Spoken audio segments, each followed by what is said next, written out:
지우도 찬송 힘있게 하세요. 그러면 더 좋을 거예요. 자, 지금 웨스트민스터 신앙고백이 가르치는 교회에 대해서 배우고 있습니다. 김진웅 목사님을 통해서 여러분이 교회론을 교회 역사와 더불어서 잘 배우셨는데, 오늘은 제가 그것을 전체적으로 쓱 하면서 지난 주일에 김진웅 목사님이 다루지 않았던 6절 그 부분을 마지막으로 제가 좀 더 다루고 이 부분을 마치도록 할까 합니다. 우선 제5장 교회에 대하여 그 전체를 우리가 같이 다시 한번 읽어보겠습니다. 1절부터 6절까지인데요. 같이 한번 읽으시죠. 여기 보이시죠? 시작. 보편적 교회는 보이지 않으며 택하신 사람들의 총수 곧 그 머리이신 그리스도 아래서 과거와 현재와 미래에 걸쳐 하나로 불러 모으시는 사람들로 구성됩니다. 이 교회는 그의 신부요 그분의 몸이며 만물 안에서 만물을 충만케 하시는 분의 충만입니다. 2절. 보이는 교회 역시 복음 시대에는 보편적입니다. 이 교회는 가로 열고 이전의 율법 시대와 달리 한 나라에 국한되는 것이 아니라 가로 닫고 전 세계에 걸쳐 참 신앙을 고백하는 모든 사람들과 그들의 자녀로 구성되고 주 예수 그리스도의 나라이며 하나님의 집이요 그분의 가족입니다. 이 교회를 떠나서는 통상적으로 구원의 가능성이 없습니다. 3절.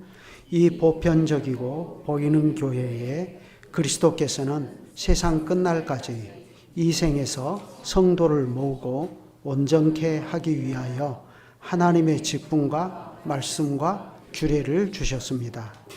또한 그리스도께서는 약속하신 대로 자신의 임재와 성신으로서 그것들이 효력을 발휘하게 하십니다. 4절. 이 보편적 교회는 잘 보이는 때도 있고 잘 보이지 않는 때도 있습니다. 그 지체인 개교회들은 얼마나 순수하게 복음의 도리를 가르치고 받으며 규례를 시행하고 공적 예배를 드리는지에 따라 더 순수하기도 하고 덜 순수하기도 합니다. 5절. 하늘 아래에서는 가장 순수한 교회들이라도 불순과 오류에 빠질 수 있습니다. 어떤 교회들은 너무나 타락하여 그리스도의 교회가 아니라 사탄의 회당이 되었습니다. 그럴지라도 하나님의 뜻에 따라 하나님을 예배하는 교회가 땅 위에 항상 있을 것입니다. 6절. 주 예수 그리스도 외에는 교회의 다른 머리가 없습니다. 로마 교황은 어떤 의미로든 교회의 머리일 수 없으며 오히려 적그리스도 곧 교회 안에서 그리스도를 대적하고 신이라고 불리는 모든 것 위에 자기를 높이는 저 불법의 사람이요 멸망의 아들입니다. 이미 말씀드린 것처럼 우리가 교회에 대해서 이처럼 공들여 배우는 이유는 단지 이것이 우리가 믿는 기독교 신앙의 교리 가운데 필수적으로 배워야 되는 교리 중에 하나가 이기 때문이 아닙니다. 물론 교회는 우리가 믿는 기독교 신앙의 교리 중에 한 부분인 것은 분명히 맞습니다. 그렇지만 교회는 교리이기 이전에 우리가 이 땅에서 이루고 나가야 할 하나님의 소명입니다. 참된 믿음으로 예수 그리스도께 연합되어 있는 우리라는 이 존재는 교회 안에 있고 언제나 교회와 함께합니다. 그 이유는 우리가 이 교회의 살아있는 지체로 존재하고 영원히 그리하도록 하나님께서 우리를 이 교회의 한 분자로 다 불러 모아 주시기 때문입니다. 이미 말씀드린 것처럼 하나님의 창조는 그리스도께서 머리가 되시는 교회를 염두에 두신 일입니다. 그렇기 때문에 하나님께서는 그리스도로 말미암아 이 교회를 만물을 충만케 하시는 이의 충만으로 삼으셨습니다. 바울이 전하지 않았습니까? 또 만물을 그의 발 아래에 복종하게 하시고 그를 만물 위에 교회의 머리로 주셨느니라. 교회는 그의 몸이니 만물 안에서 만물을 충만하게 하시는 이의 충만이니라. 하나님께서 예수 그리스도를 죽은 자 가운데 살리시고 만물을 그의 발 아래 복종하게 하셨다는 것입니다. 하나님께서 부활하신 그리스도께 하늘과 땅의 모든 권세를 주셨다는 것인데요. 그러면 이렇게 하신 목적이 뭐냐 할 때 그를 만물 위에 교회의 머리로 주신 일과 그 일은 때려야 뗄 수 없이 관계가 되어 있다 하는 것입니다. 그러니까 이것은 교회의 머리이신 그리스도께서 그의 몸인 교회를 통해서 만물을 충만케 하려고 하신 일입니다. 하나님께서는 세상을 창조하실 때 하나님의 형상대로 사람을 지으시고 명하시기를 생육하고 번성하라, 땅에 충만하라 하시지 않았습니까? 이 말씀대로 과연 하나님의 영광의 광채시요 그 본체의 형상이신 그리스도는 그의 능력의 말씀으로 만물을 붙드시며 죄를 정결케 하는 일을 하사 만물을 친히 그리스도의 세계로 만드십니다. 그런데 교회가 이러한 그리스도의 몸으로서 만물을 충만하게 하시는 이의 충만이라 하는 것이죠. 결국 교회의 완성이 만물을 충만케 하시는 이의 완성, 곧 그리스도의 완성이라는 말이기도 합니다. 칼빈이 그렇게 말을 했죠. 그러니까 하나님께서 교회를 세우신 일은 어떻습니까? 우리의 상상을 뛰어넘는 일입니다.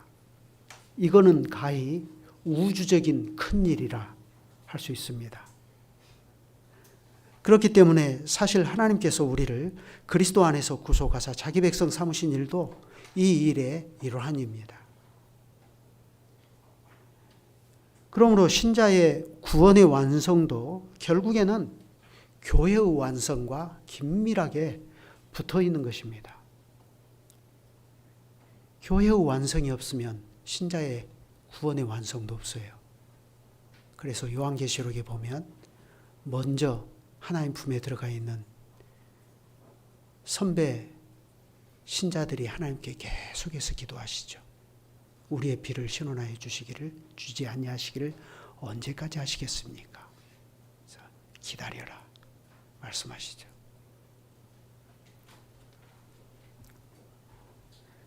이처럼 신자의 구원의 완성이 교회의 완성과 긴밀하게 붙어 있다 하는 것은 어린 양의 혼인잔치에 관한 교훈을 보면 너무나 분명하게 알 수 있지 않습니까? 그리스도는 교회의 머리이시면서 그분은 교회의 신랑이십니다. 반면에 교회는 그리스도의 몸이면서 동시에 그리스도의 신부입니다. 그렇기 때문에 그리스도께서 마가복음 10장 45절에서 그러셨죠. 인자가 온 것은 섬김을 받으려 함이 아니요 도리어 섬기려 하고 자기 목숨을 많은 사람의 대속물로 주려 함이니라. 근데 이것을 우리는 다분히 개인적인 구원으로 적용하기가 쉬운데 에베소서에서 바울이 뭐라고 했습니까? 그리스도께서 교회를 사랑하시고 교회를 위하여 자기 몸을 주셨다. 이렇게 말합니다. 그리스도께서 많은 사람을 위하여 대속물로 자기 목숨을 주신 것이 교회를 사랑하시고 위하여 자기 몸을 주신 것으로 바울이 가르치는 것입니다. 이로써 그리스도께서는 자기의 신부인 이 교회를 어떻게 하시죠?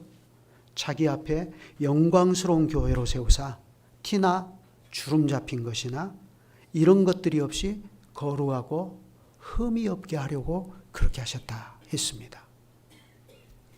그러니 그리스도께서 교회를 그분의 몸으로 삼으시고 이 교회를 만물을 충만케 하시는 이의 충만으로 삼으시면 이 충만한 세계는 과연 어떤 세계일까? 상상이나 해보셨습니까? 상상해도 모릅니다. 그런데 어렴풋이 우리가 알 수 있어요. 그리스도로 충만한 이 세계는 어떤 세계일까? 그 세계는 지금과 같은 죄와 오염이나 그 흔적이 완전히 사라지고 오히려 죄로부터 완전히 정결되어서 티나 주름 잡힌 것이나 이런 것들이 없이 거룩하고 흠이 없는 세계입니다. 그러니 이러한 세계는 그리스도로 충만하고 그리스도가 전부가 되는 세계입니다. 예수 그리스도는 바로 이러한 세계를 만들어서 그 나라를 그의 아버지 하나님께 바치려고 하십니다. 바울이 전하지 않았습니까? 그러나 이제 그리스도께서 죽은 자 가운데서 다시 살아나사 잠자는 자들의 첫 열매가 되셨도다. 사망이 한 사람으로 말미암았으니 죽은 자의 부활도 한 사람으로 말미암는도다. 아담 안에서 모든 사람이 죽은 것 같이 그리스도 안에서 모든 사람이 삶을 얻으리라. 그러나 각각 자기 차례대로 되리니 먼저는 첫 열매인 그리스도요, 다음에는 그가 강림하실 때에 그리스도에게 속한 자요, 그 후에는 마지막이니 그가 모든 통치와 모든 권세와 능력을 멸하시고 나라를 아버지 하나님께 바칠 때라. 그러고서 바울은 계속 말합니다. 그가 모든 원수를 그 발 아래에 둘 때까지 반드시 왕노릇하시리니 맨 나중에 멸망받을 원수는 사망이니라. 만물을 그의 발 아래 두셨다 하셨으니 만물을 아래에 둔다 말씀하실 때에 만물을 그의 아래에 두시니가 그 중에 들지 아니한 것이 분명하도다. 만물을 그에게 복종하게 하실 때에는 아들 자신도 그때의 만물을 자기에게 복종하게 하신 이에게 복종하게 되리니 이는 하나님이 만유의 주로서 만유 안에 계시려 하심이라. 하나님이 만유의 주로서 만유의 모든 것이 되신다는 것입니다. 그러니 우리가 이러한 말씀들만 놓고 보더라도 하나님께서 그의 독생자 예수 그리스도를 세상에 보내셔서 자기 백성을 저희 죄에서 구원하려고 하신다 하는 이 일은 단지 이게 개인의 혼령 구원으로 그치는 것이 아니라 이 일은 만물을 새롭게 하시는 일입니다. 그러니 이 일은 우주적인 재창조의 일이고 과연 하나님의 구원은 하나님의 큰 일이라, 하나님의 우주적인 큰 일이라 하는 것입니다. 그러니 당연히 이 교회는 이미 창세 때부터 하나님의 창조의 중심에 있고 보편적 교회라는 성격을 띠고 있습니다. 하이델베르크 요리문답은 바로 그 점을 분명히 하지 않습니까? 거룩한 보편적 교회에 대하여 당신은 무엇을 믿습니까? 나는 하나님의 아들이 세상의 처음부터 마지막 날까지, 세상의 처음부터 마지막 날까지. 그러니까 이것은 시간적인 보편성을 말하죠. 세상이 처음부터 마지막까지니까. 그 다음에 모든 인류 가운데서, 이건 굳이 말하면 공간적인 보편성이죠. 모든 인류 중에서 영생을 위하여 선택하신 교회를, 이와 같이 하나님께서 자기 백성을 선택하신 목적은 영생을 위해서인데, 그런데 이 사람들을 모든 인류 가운데서 선택하신 교회라 이렇게 말합니다. 그러니까 영생과 교회는 떼려야 뗄 수가 없는 거죠. 교회를 부정해버리고 영생을 말할 수 있습니까? 그러니 교회는 인종 간, 민족 간, 계층 간, 언어 간 어떤 구별도 없는 보편적 교회입니다. 그런데 그리스도께서는 바로 이 교회를 참된 믿음으로 하나가 되도록 그의 말씀과 성신으로 자신을 위하여 불러보고 보호하고 보존하신다 했습니다. 그러니까 이 고백에 따르면 교회의 보편성의 유일한 근거가 뭐죠? 그건 오직 하나님의 아들이신 그리스도 그분입니다. 쉽게 말하면 그리스도가 보편이에요.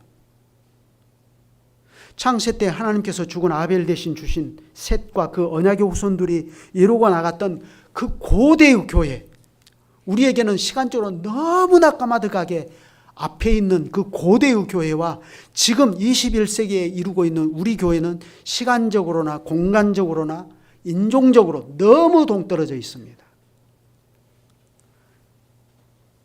심지어 그렇게 멀리 갈 것도 없어요. 서구의 개혁교회들과 우리는 인종적으로, 민족적으로, 언어적으로 아무런 공통점이 없습니다. 사용하는 언어, 문화적인 습관 모든 것이 달라요. 그렇지만 우리가 그들과 하나의 교회이고 하나의 하나님의 가족이고 하나님의 집이며 그리스도의 나라다 하고 고백할 수 있는 단 하나의 이유가 있습니다. 그게 뭐죠? 오직 그리스도, 그분을 우리가 교회의 머리로 함께 모시고 있는 까닭입니다.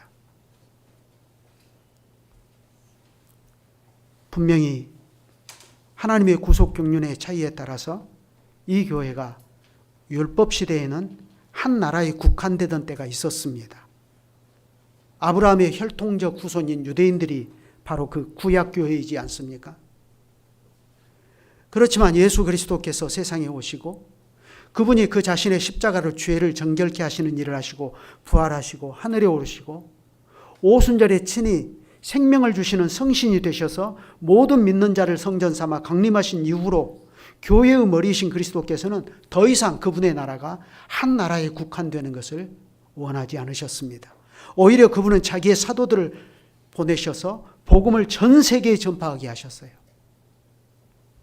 그리하여 그때부터는 그리스도께서 모든 인류 가운데서 영생을 위하여 선택하신 교회를 참된 믿음으로 하나가 되도록 그의 말씀과 성령으로 자신을 위하여 불러 모으기 시작하셨습니다. 그러니까 교회는 오직 이 교회의 단 한 분의 머리가 되시는 그리스도 안에서 보편성을 띠는 것입니다. 그런데 그것을 좀 더 자세히 보면 예수 그리스도에 대한 참된 믿음의 일치 안에서 보편성을 띈다 하는 것을 우리가 확인할 수 있습니다. WCC도 그리스도를 믿는다고 고백하죠. 그럼에도 불구하고 우리는 WCC와 우리가 하나라는 고백을 하지 않습니다. 왜요? 그리스도라는 보편성이 있지만 그러나 그것을 좀 더 내밀하게 참된 믿음의 일치로 얘기해버리면 문제가 달라진다는 것을 당장 확인할 수 있기 때문에 그렇습니다. 그러니 이 참된 믿음의 일치를 위해서 그리스도께서는 어떻게 하셨죠? 그분의 교회에 하나님의 직분과 말씀과 규례를 주셨습니다. 그렇지만 이마저도 그것만으로는 하나님의 뜻을 이루기에 턱없이 부족해요. 그래서 그분은 자신의 임재와 성령으로서 그것들을 효력 있게 발휘하게 하십니다. 실제로 마가복음의 마지막 부분을 보면 이렇게 되어 있지 않습니까? 제자들이 나가 두루 전파할세 주께서 함께 역사하사 그 따르는 표적으로 말씀을 확실히 증거하시니라. 마태복음에서는 주께서 승천하실 때 제자들에게 이 일을 명하시고 내가 세상 끝날까지 너희와 항상 함께 있겠다 하고 임마누엘을 약속하셨죠. 그런데 마가복음에서는 과연 그 약속대로 주께서 친히 함께 하사 그 따르는 표적으로 제자들이 나가서 두루 전파하는 그 말씀들을 확실하게 하셨다는 것입니다. 그러니 교회의 직분과 말씀과 규례는 이것이 모두 겉으로 보면 사람의 손에서 운영되는 것 같아도 사실 이것은 모두 주님께서 친히 자신의 임재와 성령으로서 그것들이 효력을 발휘하게 하시는 것들입니다. 그렇지만 심지어 이러한 것들도 여전히 우리의 인격에 내재되어 있는 죄의 현실, 그리고 우리의 환경 속에 내재되어 있는 죄의 현실 가운데서 이루어지기 때문에 심지어 그러한 것들 중에도 죄의 오염과 불순이 뒤섞여져 있습니다. 직분과 말씀과 규례의 타락이 발생하는 겁니다. 그러니 이러한 죄악된 현실에서는 이 교회가 어때요? 잘 보이는 때도 있고 잘 보이지 않는 때도 있습니다. 이것은 다시 말해서 보편적 교회의 존재가 좀 더 잘 드러나는 때가 있고 그러지 않는 때가 있다는 겁니다. 그러면 교회는 어떤 때 잘 보이고 어떤 때 잘 보이지 않게 되죠? 그 여부를 무엇으로 알 수 있습니까? 그 교회의 목사의 스펙과 수준입니까? 그 교회 교인들의 스펙과 수준인가요? 그렇지 않습니다. 이 보편적 교회의 지체인 개교회들이 얼마나 순수하게 복음의 도리를 가르치고 또 받으며 규례를 시행하고 공적 예배를 순수하게 드리느냐의 여부에 따라서 이 교회의 존재가 좀 더 잘 드러나는 때가 있고 드러나지 않는 때가 있다는 것입니다. 그래 우리가 이것을 바르고 순수하게 이행하고 나가면 우리는 개교회들 사이에 더 순수하기도 하고 덜 순수하기도 한 교회들이 발생된다는 사실을 인정해야 됩니다. 만약 이것을 인정하지 않게 되면 어떻게 되죠? 어떻게 우리 교단 안의 교회들이 더 순수하기도 하고 덜 순수하기도 하냐? 다 똑같아야지. 그래서 복음의 도리를 가르치고 받는 일이나 규례를 시행하는 일이나 공적 예배를 드리는 등 이 모든 일에서 모든 교회를 다 똑같은 수준으로 만들어야 되고, 그래서 교회를 마치 기계로 찍어내듯이 그렇게 모든 면에서 똑같은 교회가 되어야만 교단 안에서 교회의 일체성이 확보될 것이라는 과도한 신념에 매달리게 되면 교회는 서로 정죄하다가 분열을 거듭하게 됩니다. 왜 그렇죠? 덜 순수한 교회가 우리의 정체성에 맞지 않는다고, 그래서 이 교회들이 우리의 정체성에, 교회의 일체성에 크랙을 발생시킨다고 정죄하게 되고 판단하게 되고, 그렇게 되면 교회는 필연적으로 계속해서 분열을 거듭할 수밖에 없어요. 쪼그라들 수밖에 없습니다.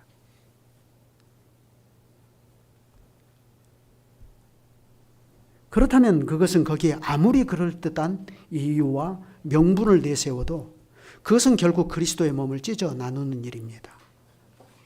하나님께서는 그러한 일을 좌시하지 않겠다고 경고하셨습니다. 너희는 너희가 하나님의 성전인 것과 하나님의 성령이 너희 안에 계시는 것을 알지 못하느냐.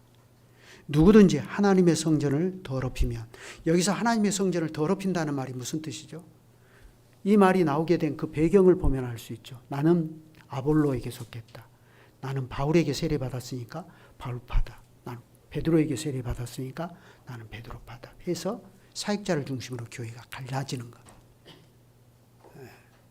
그걸 성전을 더럽히는 것이라. 만약 그렇게 하면 하나님이 그 사람을 멸하시겠다. 하나님의 성전은 거룩하니 너희도 그러하니라. 여기서 하나님의 성전은 거룩하다는 것은 하나님의 성전은 진리 안에서 하나다. 그러니 너희도 하나가 되라. 이 말입니다. 두려운 말씀입니다. 사실은. 우리는 교회 분열을 너무 쉽게 생각하잖아요. 다 이건 진리의 싸움이라고 스스로 이유를 만들어서 합리화시키려고 합니다. 그런데 모든 교회 분열은 사실은 죄입니다. 물론 그 점이 사실은 잘 인정이 안 되기 때문에 어려움을 겪기도 하죠. 그런 얘기를 함부로 하면.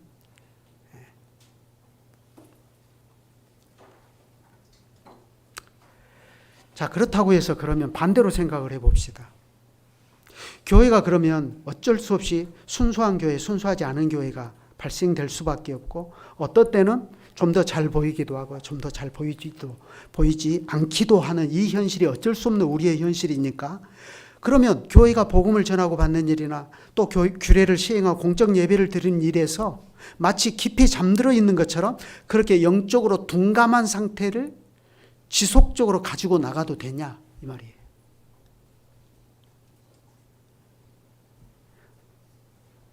만약 그렇게 되면 어떻게 되죠? 당장 5절을 보면 정신이 번쩍 나지 않을 수가 없습니다. 하늘 아래에서는 가장 순수한 교회들이라도 불순과 오류에 빠질 수 있습니다. 어떤 교회들은 너무나 타락하여 그리스도의 교회가 아니라 사탄의 회당이 되었습니다.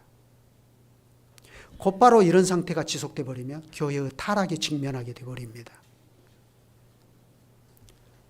바로 이 점에서 우리가 사탄의 회당으로 전락해버린 유대교를 반면교사로 삼아야 됩니다. 유대교는 한때 세상 구원을 위한 하나님의 구원의 경륜에서 전진기지 역할을 했습니다. 유대인들은 하나님께서 그리스도를 세상에 보내시는 태반으로 사용되는 특권을 누렸습니다. 여러분, 우리가 마리아를 축복받은 여인이라 하죠. 이스라엘이 그런 위치에 있었어요. 그런데 히브리서의 교훈에 따르면 그들은 우리와 같은 복음 전도함을 받았음에도 불구하고 순종치 아니함으로 믿음을 화합지 않았습니다. 오순절에 베드로가 지적한 것처럼 오히려 그들은 세상에 오신 하나님의 아들 그리스도를 십자가에 못 박아 죽이는 만행을 저질렀습니다. 물론 그들 중에 소수가 사도들의 설교를 듣고 회개하여 주님께 돌아오기도 했죠. 그러나 다수는 여전히 어떻게 했죠? 여전히 약한 마음으로 그리스도를 대적하고 하나님의 교회를 핍박하여 잔해해버리려고 했습니다. 유대교는 한때 구약교회라는 특권을 누렸음에도 불구하고 너무나 타락해버려서 그리스도의 교회가 아니라 사탄의 회당으로 전락해버린 겁니다. 그걸 주님께서 직접 주님의 입으로 확인시켜 주시지 않았습니까? 예루살렘아 예루살렘아. 여기서 예루살렘은 유대교를 말하죠. 선지자들을 죽이고 내게 파송된 자들을 돌로 치는 자여 암탉이 그 새끼를 날게 하리 모음같이 내가 내 자녀를 모으려 한 일이 몇 번이더냐. 그러나 너희가 원하지 아니하였도다. 마태복음 23장 37절입니다. 주님께서는 요한계시록 2장에서도 그 사실을 확인시켜 주시지 않습니까? 서머나 교회에 보내신 말씀이죠. 내가 네 환난과 궁핍을 알거니와 실상은 네가 부유한 자니라. 유대인이라 하는 자들의 비방도 알거니와 실상은 유대인이 아니요 사탄의 회당이라. 요한계시록 2장 9절입니다. 하나님의 은혜로 복음 전도함을 받았다면 그 복음의 믿음으로 화합하는 것이 중요합니다. 그런데 그것이 아니라 교회가 잘못된 일들을 거듭거듭 별스럽지 않게 용인하다가 결국에는 해를 입거나 망하곤 했다는 것이 지나간 2000년 교회 역사를 통해서 우리가 얼마든지 확인할 수 있다는 것을 우리가 지난 주일에 김 목사님을 통해서 잘 배우지 않았습니까? 그러면 교회가 타락하다 못해서 어떤 때에 결정적으로 사탄의 회당이 되어버립니까? 복음을 순수하게 전하는 일과 받는 일에서 그걸 등한히 하다가 나중에는 아예 그냥 감각이 무뎌져 버리고 그러다 더 지나게 되면 어떤 계기에 말씀을 순수하게 전하는 복음 전도자가 와서 말씀을 전하거나 또 그 말씀을 듣고 깨달아서 따르는 무리들을 핍박해버리고 박해해서 없애버리려고 할 때 사탄의 회당으로 전락해버리는 것입니다. 이러한 죄에서는 분명히 복음의 순수성을 천명하며 나온 개혁자들과 그러한 교회들을 무자비하게 탄압해버린 로마 가톨릭도 결코 자유로울 수 없을 것입니다. 개혁자들에 대한 로마 교회의 탄압은 실로 악명 높은 것이었다는 것을 여러분이 잘 아시지 않습니까? 루터보다 약 150년 먼저 종교개혁의 성각자로 활동했던 영국의 존 위클리프는 그가 사망한 지 44년이 지나서 로마 교황 마르티노 5세에 의해서 부관 잠시되었습니다. 부관 잠시했어요. 무덤을 해쳐가지고 그 뼈를 다 드러내서 불태워버리고 뿌려버린 겁니다. 이단이라고. 이미 죽어서 44년이 지났는데 그렇게 악명 높은 짓을 했어요. 또 루터보다 약 1세기 전에 체코 프라하를 중심으로 활동했고 훗날 루터에게도 개혁의 영감을 주었던 종교개혁의 성각자 요한 후스는 어떻게 되었습니까? 교황 요한 23세에 의해서 파문을 당했고 1415년 콘스탄츠 공의회의 결정에 따라서 그의 7월 6일 화형에 처해졌습니다.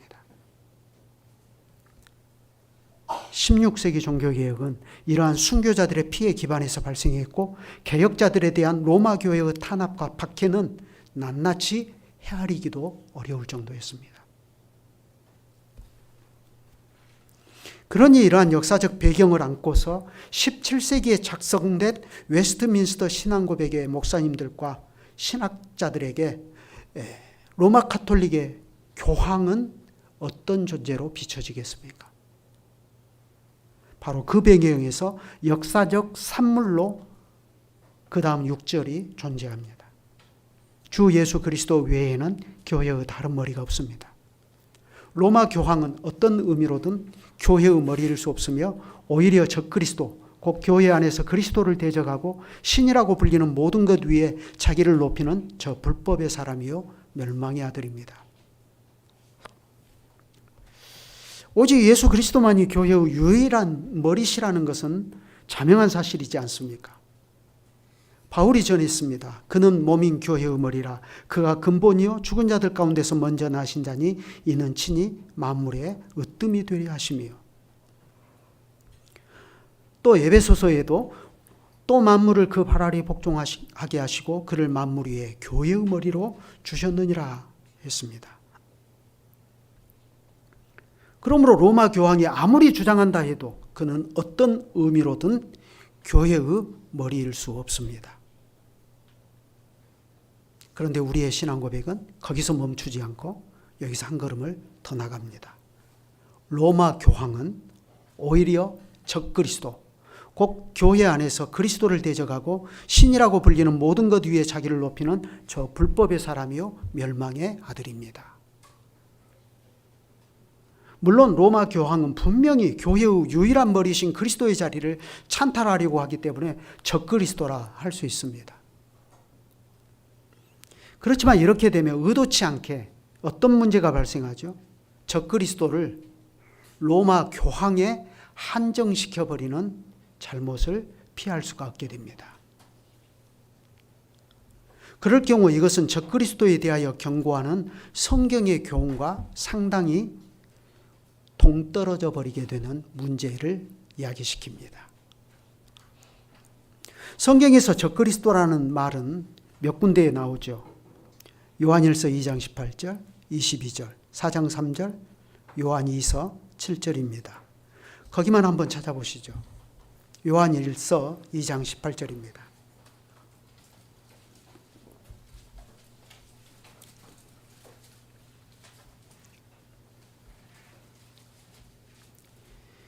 이 문제를 자세히 말씀드릴 수는 없고요.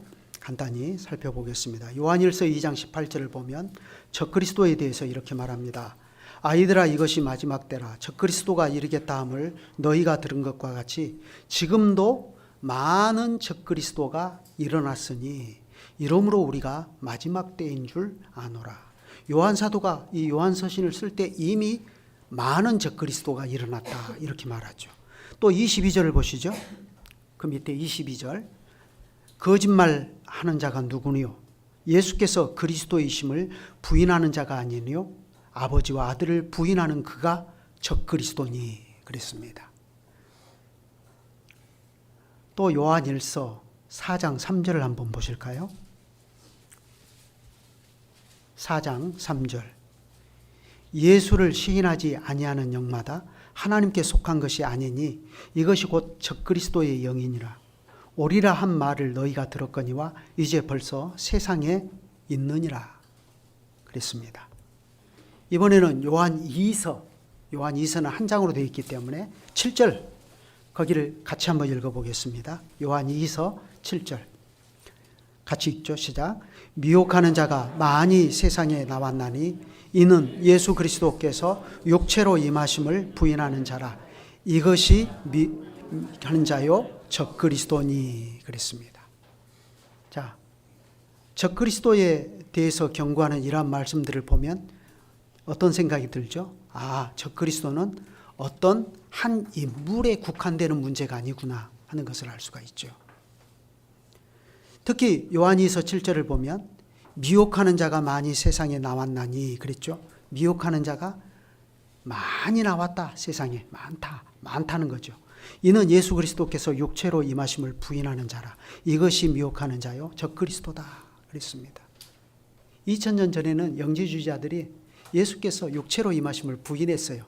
가연설이라는 것을 주장했죠. 제자들이 예수님을 손으로 보고 눈으로 주목하고 손으로 보고 만졌다 그러니까 그것은 허상을 본 거야. 가연설을 주장했죠. 그래서 요한 사도는 그걸 적그리스도라 이렇게 말하죠. 오늘날에는 많은 현대 신학의 자유주의 신학자들이 예수 그리스도의 하나님의 아들 되심을 부인합니다. 그건 후대의 교회가 예수를 높이는 과정에서 신의 아들이라고 추앙해가지고 앉혀놓은 거다. 유튜브에 보면 그런 것들 너무너무 많이 나와요. 여러분들 그런 거 귀 기울여 보지 마세요. 우리 아들이 한번 보고 아빠 이거 어떻게 된 거예요? 그러더라고. 제가 깜짝 놀래가지고 유튜브에 가짜 뉴스가 너무너무 많습니다. 특히 복음을 헐어버리려고 하는 이 현대 신학자들의 자기 주장들이 너무너무 많거든요. 근데 2000년 전에는 그리스도께서 육체로 임하심을 부인했는데 2000년이 지난 지금은 오히려 현대 신학에 의해서 그리스도의 신성을 부정해 버립니다. 예수가 어떻게 하나님이냐? 그러면 사도의 이 말대로 하면 지금 자유주의 신학이 그리스도의 신성을 부정하는 자유주의 신학이 적그리스도입니다. 많은 적그리스도들이죠. 그래 우리가 여기서 볼 수 있는 것처럼 적그리스도는 2000년 교회의 역사 속에서 언제든지 이단의 교훈으로 교회를 미혹하는 자로 활동하는 사람들이나 그 세력으로 나타났다가 사라지기를 반복하는 것입니다. 그러니 우리가 이것을 로마 교황으로 특정하기 어렵고 또 적그리스도를 로마 교황으로 한정시키기도 어렵습니다. 다만 우리는 16세기와 17세기의 배경에서 당시의 로마 교황이 신성 모독적인 주장들과 행위들을 하는 것에 대해서 이 웨스트민스터의 회의에 이 목사님들과 신학자들이 그러한 로마 교황에 대해서 얼마나 경악스러워했는가 하는 것에 대해서는 충분히 우리가 공감할 필요가 있습니다. 왜 그렇죠? 왜 우리가 그걸 공감해야 되죠? 두 가지 필요성에 의해서 그렇습니다. 첫째, 그것은 바울이 데살로니가 후서 2장에서 경고한 역사의 마지막에 나타날 적그리스도가 로마 교황적인 성격을 띠고 있기 때문에 그렇습니다. 그리고 두 번째, 우리는 그렇게 함으로써 성경의 진리를 떠난 다른 것들로 교회를 미혹하는 모든 적그리스도적인 활동들을 우리도 역시 경각심을 가지고 바라볼 수 있게 되기 때문에 그렇습니다. 무장해제시켜버리면 안 됩니다. 적그리스도는 언제든지 교회 역사 속에 존재하지 않았던 때가 없습니다. 우리 주변에도 있고 방금 말씀드린 대로 적그리스도들은 유튜브에서 활동하고 있습니다. 그러니 우리가 경각심을 가져야 됩니다. 바로 이 점에서 우리는 모두 교회의 유일한 머리는 오직 예수 그리스도시다 하는 이 사실을 훨씬 더 현실적으로 이해할 필요가 있어요. 여러분, 예수 그리스도가 교회의 머리시다. 이 말이 무슨 뜻입니까? 우리가 이 말을 대단히 추상적인 일로 생각하기가 쉬운데 그렇지 않아요. 하나님의 말씀을 자세히 보면 그렇지 않습니다. 사도 바울이 하나님께서 그리스도를 교회의 머리로 주셨다라는 말을 할 때 그때의 맥락을 보면 이 말이 무슨 뜻으로 쓰이는 말이구나 하는 것을 알 수 있어요. 에베소서 1장 22절에 보면 바울이 그렇게 말하죠. 또 만물을 그 발 아래에 복종하게 하시고 그를 만물 위에 교회의 머리로 주셨느니라. 하나님께서 그리스도를 교회의 머리로 인정해 주신 것인데 이것은 그리스도께서 어떤 배경에서 교회의 머리로 인정받았다는 얘기죠. 그리스도께서 교회를 사랑하시고 위하여 자기 몸을 주신 교회의 구속주로서 누리는 영광에 대한 이야기입니다. 바울은 빌립보서 2장에서 하나님께서 그리스도를 높여 모든 이름 위에 뛰어나게 하셨다 했는데 이것도 역시 그리스도가 십자가에 죽기까지 복종하심으로써 이에 하나님이 그리스도를 높여 만물 위에 만물을 그 발 아래 두셨다라는 말로 이어집니다. 그러니까 이것은 그리스도께서 십자가와 부활로 구속의 일을 완성하시고 만물 위에 높이 되신 것을 말하는 거죠. 그러니까 이것은 그리스도가 교회의 구속주로서 누리시는 영광에 대한 이야기입니다. 골로새서 1장 18절도 마찬가지입니다. 그는 몸인 교회의 머리시라. 그가 근본이시요 죽은 자들 가운데서 먼저 나신 이시니 이는 만물의 으뜸이 되려 하심이요. 그랬어요. 여기서도 그리스도가 그의 몸인 교회의 머리시다 하는 이 사실이 무슨 말과 함께 나오죠? 그가 근본이요 죽은 자들 가운데서 먼저 나시니라 하는 이 말씀과 함께 나옵니다. 십자가에 죽으시고 부활하신 그 구속의 사실과 함께 나와요. 따라서 성경에서 그리스도가 교회의 머리시다 하는 이 사실은 그리스도께서 자기 백성에 대한 구속주로서의 대업을 완성하신 후에 그분이 누리는 그리스도의 영광임을 우리가 알 수 있습니다. 따라서 피조물로서 그리스도처럼 구속주로서의 영광을 누릴 인생이 있습니까? 아무도 없습니다. 그럼에도 불구하고 한낱 인생으로서 교회의 머리됨을 스스로 주장한다거나 아니면 그를 따르고 추종하는 사람들의 추대에 의해서 교회의 머리됨을 자기가 취하고 나간다면 그건 우리의 구속주가 되신 그리스도의 영광을 욕되게 하는 것이며 이러한 일은 하나님으로부터 큰 책망을 피할 수가 없게 됩니다. 그러므로 우리는 바로 이 점에서 예수님께서 마태복음 23장에서 하신 말씀을 다시 살펴볼 필요가 있습니다. 예수님께서는 당시 서기관들과 바리새인들이 모세의 자리에 앉아 있는 것을 보시고 통분히 여기시면서 말씀하셨어요. 그러나 너희는 랍비라 칭함을 받지 말라. 너희 선생은 하나요 너희는 다 형제니라. 땅에 있는 자를 아버지라 하지 말라. 땅에 있는 자를 아버지라 하지 말라고 했으니까 그 누가 착각해가지고 내가 이대일 집사님을 그러면 이제 아버지라 하지 말면 뭐라고 불러야 되지? 혼돈하면 안 돼. 그런 얘기가 아니에요. 아버지는 아버지예요. 근데 땅에 있는 자를 이게 교회 안에서 같은 형제들끼리 어떤 스승이 될 만한 자를 아버지 이렇게 하지 말아라 이 말이에요. 너희의 아버지는 한 분이시니 곧 하늘에 계신 이시니라.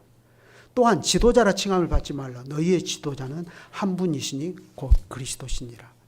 여러분 교회에서 목사를 성경 교사라 하지요. 그렇죠?